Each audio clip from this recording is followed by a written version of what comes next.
This is what we have. Now let's talk about how we got here.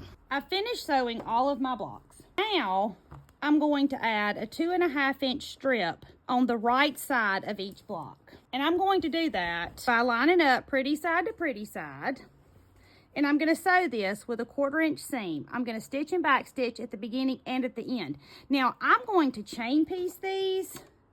And I see people chain piece and don't backstitch. I'm backstitching. My grandmother terrified me. Y'all have watched me work on these applique blocks. I have appliqued and appliqued and appliqued, and they are beautiful. I'm so tickled to be able to get this out to my customer. Now, after I've appliqued all my blocks, then I'm going to sew one border strip on one side of each block. I cut my strips the length of the block, but evidently I miscut them because they're a little long, but that's okay. I'm sewing them on, and then I will trim them off before I sew them together. You could clip or pin before you sew if you want to. I didn't want to, so I didn't. These strips are 2.5 inches wide, but you could use any width you wanted. Now I'm going to take this 2.5-inch square. It's 2.5 by 2.5. I'm going to sew it to this 2.5-inch strip.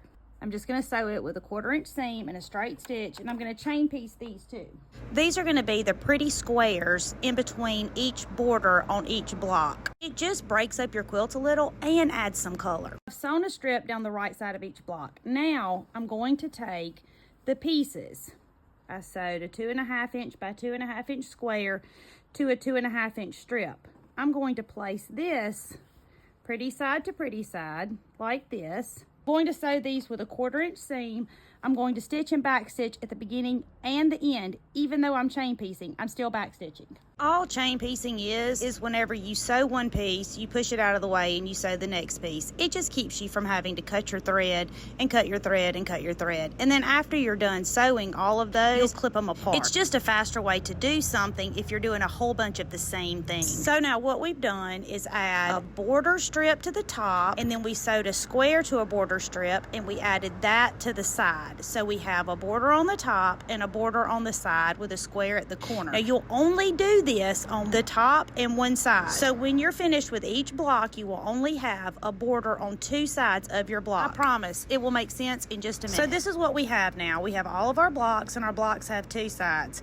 And do you see how when they go together, the top and the right side make the left and the bottom border? So when we sew these together, then we'll have to create a border down the left side and across the bottom. Now I'm picking them up so I can sew my blocks together to create rows. Now I have two of these exact same quilts to make. That's why there's double of everything. Now as I sew my blocks together to create rows, I'm sewing my square and my border down the left side to create the border. Now it's time to sew the rows together. I'm sewing them the same way. 1/4-inch seam, following the edge of my fabric with the edge of my presser foot, matching up the seams as I go.